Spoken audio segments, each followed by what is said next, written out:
A heresia ariana estendeu seus tentáculos até os pilares da fé católica. Ela pôs em xeque a própria natureza da redenção ao questionar a divindade de Jesus. Gostou desse tema? Então já deixa aqui o seu like e assista o vídeo até o final.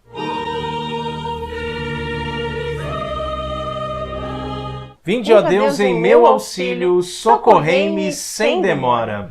O veneno desta terrível heresia escorreu por todo o mundo cristão. Mas, embora tenha chegado muito longe, a igreja não só sobreviveu, como foi fortalecida por essa grande luta. Saiu mais forte da batalha graças à coragem e destemor de grandes homens dispostos a dar o sangue se necessário fosse para defender a ortodoxia da fé. Este já é o nosso 9º vídeo da série sobre a história da igreja. Você está acompanhando? Perdeu os vídeos anteriores? Basta procurar pela playlist com esse mesmo nome, mas nós vamos deixar também aqui embaixo na descrição do vídeo, ok? A heresia ariana representou um período de grande aflição dentro da igreja, causando rachas e divisões e levando muitas almas ao erro.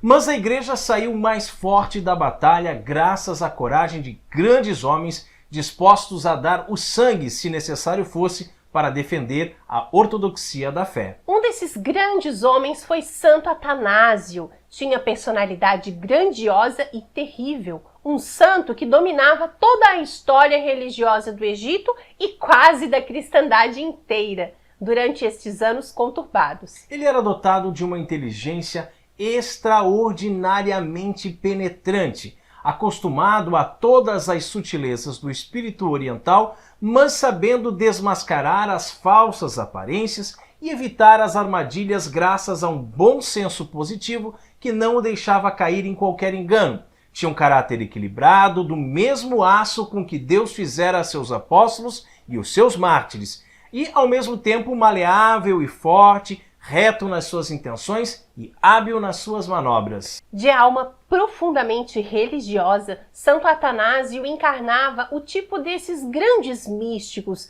para quem a ação é o efeito e o prolongamento da oração, e que no meio das piores lutas nunca se esquecem de que pertencem a Deus. Após a morte do bispo Alexandre, foi eleito para o seu lugar este homem de grande envergadura teológica e firmeza de caráter. E Atanásio logo se põe em atrito com o heresiarca Ário, o qual havia retornado do exílio e já estava tratando de levantar a sua doutrina mais uma vez. Numa surpreendente reviravolta, Ário acusa e consegue a condenação de Atanásio como herege, num processo fraudulento e vergonhoso. Olha que absurdo, né? Atanásio é mandado então para a cidade de Tréveris, em exílio. Anos mais tarde, ele volta para Alexandria e, novamente, ao defender a fé, é condenado e mandado para Roma. Isso se repetirá ainda mais 2 vezes. Somente por volta do ano 346 é que ele pôde finalmente voltar a Alexandria e durante 10 anos desfrutou então de uma certa calma, o que lhe permitiu estabelecer um vasto relacionamento de mais de 400 bispos fiéis ao dogma de Nicéia e escrever as suas obras doutrinais mais importantes. Além de incansável defensor da ortodoxia da fé, Atanásio também foi o autor de uma vasta obra literária. Dentre outros títulos, foi ele quem revelou ao mundo a beleza da vida monástica inaugurada por Santo Antão. Foi ele também quem conseguiu transpor a barreira da linguagem rebuscada e abstrata dos pensadores da fé cristã, justamente quando combateu a heresia ariana. E ele conseguiu colocar em palavras simples que o dogma da encarnação, base da nossa redenção, bem como a certeza do Pai igual ao Filho, já não são definições ou frios enunciados, são realidades vivas, realidades calorosas da alma. O Verbo se fez carne para nos tornar divinos. Repete ele sem cessar, e é desta afirmação que o cristianismo viverá de século em século, e é dela que se tem nutrido até os nossos dias. Além disso, Atanásio foi muito perspicaz ao perceber que a igreja não podia permitir a interferência dos imperadores de seu governo. Defendeu a independência da igreja em relação aos governos temporais até o fim de sua vida, e o tempo se encarregou de lhe dar razão. Ele foi um eminente defensor da fé e da liberdade em Cristo. Com toda a justiça, a Igreja soube prestar-lhe homenagem. Foi o primeiro dos bispos não martirizados elevado aos altares e é um dos grandes doutores da Igreja. A luta maior de Atanásio foi, sem dúvida, contra o arianismo. Conforme visto no vídeo passado, no Concílio de Constantinopla foi elaborado um novo credo e nele foi travada uma grande batalha que dizia justamente a respeito da ortodoxia da fé e da heresia ariana. Os que eram fiéis à Igreja concordaram com a palavra utilizada no novo texto. Os arianos, porém, maliciosamente trocaram essa palavra por uma outra muito parecida. A diferença consiste em apenas um iota, porém não tem nada de simples. É uma diferença fundamental, pois a primeira palavra significa a identidade do homem com Deus e a segunda, a simples semelhança entre ambos. Ao final do concílio, os bispos acharam por bem proferir também alguns anátemas, visando justamente refrear a onda ariana que ameaçava a fé católica. Estas prescrições punitivas pouco dizem aos cristãos de hoje, que, na sua quase unanimidade, não pensam de maneira alguma em pôr em dúvida a divindade de Cristo, não é mesmo? Mas elas tinham uma importância muito grande naquela época. Os méritos dos teólogos do século IV foi terem compreendido isso e terem procurado e encontrado para fazer frente aos seus adversários fórmulas precisas para salvaguardar a divindade de Cristo, que é a essência de todo o cristianismo, afinal das contas, não é mesmo?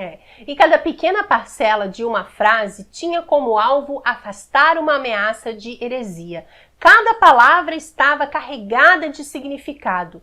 Quando as lemos, compreendemos bem até que ponto deve ter sido violenta e patética a discussão sobre o consubstancial ao Pai nas sessões do concílio. Mas compreendemos também que, embora se tentasse tornar a expressão dessas fórmulas tão exatas quanto possível, ficasse ainda aberto um campo para interpretações perigosas. Há que se estranhar que entre os grandes paladinos da fé não conste o nome do sumo pontífice da época, o Papa Libério, o qual infelizmente teve um desempenho desastroso nessa batalha. O imperador Constâncio queria que todos os bispos se dobrassem diante do arianismo. O Papa Libério, no início, não se dobrou, permanecendo fiel à fé, e foi mandado para o exílio. Por várias vezes, conta São Jerônimo, o imperador mandou dinheiro para o Papa, quer seja diretamente, quer seja por seus emissários, tendo o pontífice se recusado em todas as vezes. Ocorreu, porém, que o tédio e a solidão do exílio corroeram a firmeza do Papa e, no fim, diante das bajulações e das ameaças de morte, ele cedeu, assinando a excomunhão de Atanásio e o credo ariano. Apesar desse erro moral do Papa, ele em nada maculou o dogma que diz que o Papa é infalível, posto que o ato cometido pode ser classificado como indecente, mas apenas para livrar-se do exílio e da punição. O Papa Libério, com as assinaturas, manchou as páginas do papado. O bem-aventurado cardeal John Henry Newman escreveu um livro sobre a vida de Santo Atanásio, no qual descreve com precisão toda a desastrosa ação do Papa Libério. Depois de muitas peripécias, no ano 360, subiu ao trono o imperador Juliano, o Apóstata. Ele quis reintroduzir o paganismo no Império Romano e retirou Atanásio do exílio, pois achou que com isso os cristãos se matariam mutuamente. Contudo, o tiro saiu pela culatra, pois Santo Atanásio, com a sua eloquência, estava convertendo para a igreja os pagãos. Mandou para outro exílio e Atanásio morreu, rodeado pelo seu clero em 373, e era certamente o homem mais célebre e a autoridade mais notável de toda a igreja na época. O exemplo de Santo Atanásio deve iluminar os dias atuais, nos quais nem sempre se sabe com certeza onde se encontra a reta fé católica. E em tempos em que a atuação de bispos, de prelados e até mesmo do Papa podem ser moralmente desastrosas. Santo Atanásio ensina que cabe aos fiéis católicos, aos homens de bem, permanecerem firmes na autêntica fé dos apóstolos. Glória ao Pai, ao Filho e ao Espírito Santo, assim como era no princípio, agora e sempre, por todos os séculos dos séculos. Amém. E você, está disposto a estudar a história da igreja conosco? Disposto a esquecer tudo aquilo que você aprendeu com aquele seu professorzinho militante lá dos livros do MEC? Coloque aqui nos comentários, ok?